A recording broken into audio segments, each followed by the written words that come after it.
Zo Bellamy, aka Zo The Barber 561. If you're checking out YouTube, Zo The Barber 561. Instagram is @favor_ain't_fair. Should be on the screen somewhere. Go ahead, follow me, man. Check out some of my work. But today I'm here at the House and County Career Academy, getting ready to do a little tutorial of a drop fade. So, I mean, I just want to, it's not going to be anything complicated. Just want to show you guys some of my technique that I use when I'm fading. So, let's go. A lot of people have me be curly, may roll up a little bit, and if you go over it with the clippers, you might cut a chunk of the hair. So, and it'll make it look spacey. It'll leave like little patches in there, and it won't really be a defined fade. So I just comb it out, make sure everything's smooth. And you go in and you set your first guideline. You said you want his low, so I usually go like a little bit above the earlobe. I mean, a little bit above the top of the ear. And I'm going real low because, I mean, when you're fading, you want to leave yourself as much room as possible. Because once you start fading, you can't put the hair back. So you can leave yourself a little, I leave myself a little extra room so I can really see the fade when I'm fading up. But I go in and set that first guideline. Now this is Andy's master. This is a good clipper. I mean, it's kind of expensive, but it's a good clipper to start with because it got the notches. So when you fade, it's actual notches that you can set it in. It lets you get used to when you start using clippers with these, you'll still be used to what to move the trigger to while you're fading, playing with that trigger while you're getting out those bottom lines.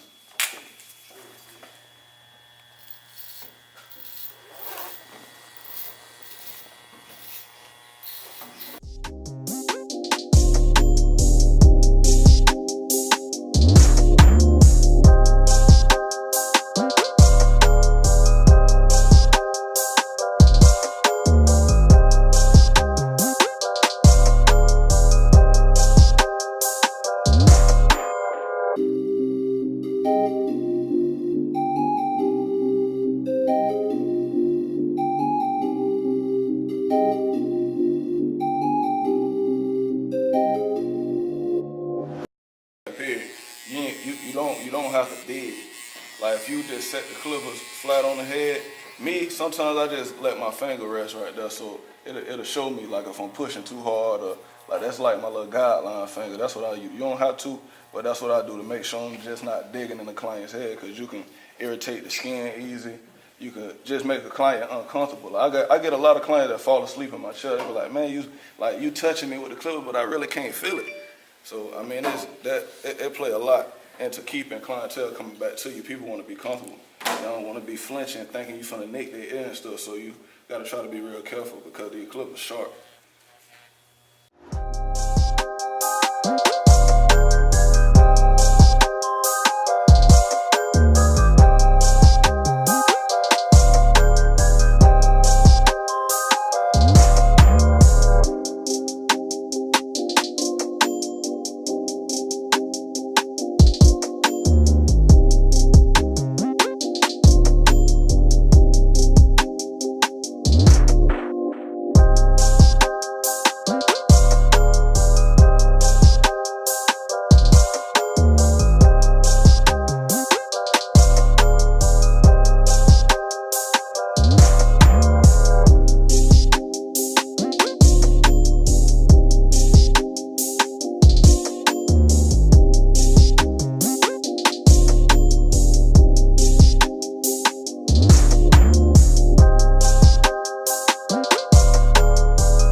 Not really timing yourself, making sure you're getting a certain amount of cuts done within a time limit, it can make you go home at the end of the day with 150 when you could have really had about 350.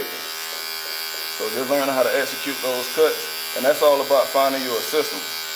Get you a method that you're good at. You can fade down or you can fade up. Me personally, I like fading up, because when you fade down, either way you still might have to go back in and tweak stuff at the end. But I like to fade up. I like to sit down and watch the fade just come together.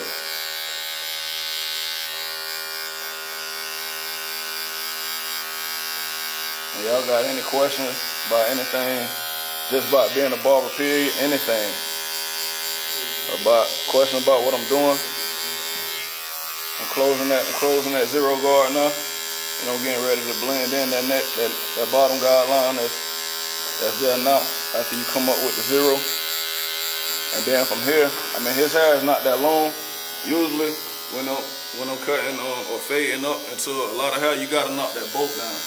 Because if you don't knock the bulk down, the top of your fade it's not gonna transition smooth.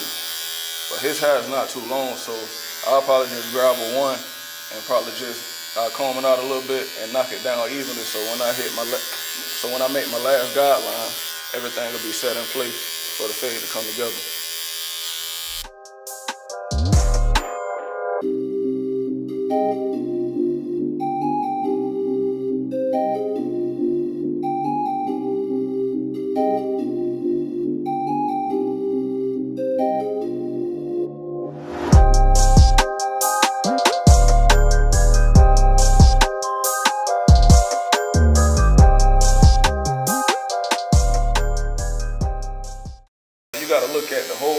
You gotta look at the whole canvas that you're working on. You can't just zoom in on one part because it's gonna be hard to make everything look like that one part. So you gotta cut the whole head at one time.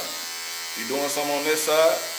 I mean, some people may like to just sit there and cut one whole side at a time, but if you're doing something to this side, there's nothing wrong with just going back to the other side, doing the same, repeating the same steps. And you'll find your haircuts coming out a lot smoother, man.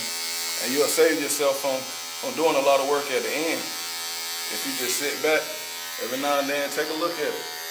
Use your mirrors, take a look at what you're doing.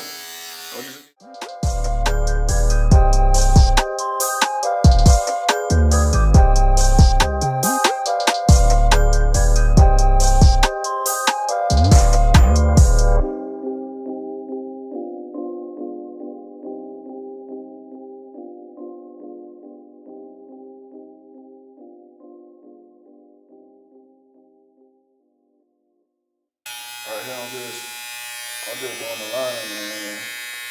When you're doing your lining, number one, nobody don't want to be pushed back. But at the same time, every time you do a lining, it's kind of a pushback, but it's not an excessive pushback. You just have to look at your client's forehead. Me, I start from the middle. I get them to straighten up their head, and I look. Because one thing I realized just by cutting hair, if you just look, the hair cut will show itself to you. The head gonna show you how I want to be cut. Like you can just sit there and look at it. Okay, I can tell if I do it. The head gonna show you exactly how I need to be cut. So if you just take your time and start from the middle and make sure you go from that middle on a straight line in each direction, you'll get it. It's like make your landmarks when you're coming down on your sidelines. You want to make your landmark the side of the eyebrow. Now you might have some clients whose hair grow in a lot like that, but I mean when you get the different heads, it comes by cutting different types of heads, man. You'll be able to see the different things that you need to do to adjust the way you're cutting your client's hair. But for the most part, they're gonna tell you that their guideline is the side of that eyebrow coming down from the side. But like I said, I start from the middle and then I work my way to each side, just making sure that thing is straight as possible. And it's clockwork. You can give somebody a crispy lining, man. Oh boy! If you can see some of the clients' faces when they look in that mirror and that lining crispy, man, listen here, they be ready to give you everything in their pocket because everybody want to look good. Tell her how that happened. How what happened? That tape. Tell her how that happened. That's how they take out push back, bro. How you take that push back, man?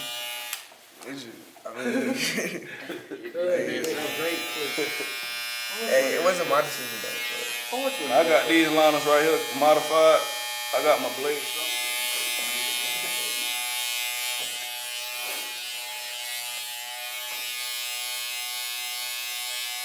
So you keep telling what you tell me. She did it right here. Okay. This young lady is responsible for all that she does. Okay. She threw it out there on the table.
And you see the lining straight across. Everything even. This just a little bit of detail work. You know the small hairs that stick over an edge, like, and it'll mess a sharp lining up. So I kind of just go in with my scissors. Some people use razors, but I go in with my scissors. I noticed you don't really use razors. I use them though, but I charge when I use them. So I know some people just don't want razors on their skin, so I just go in with my scissors. Like 5? Kind of just.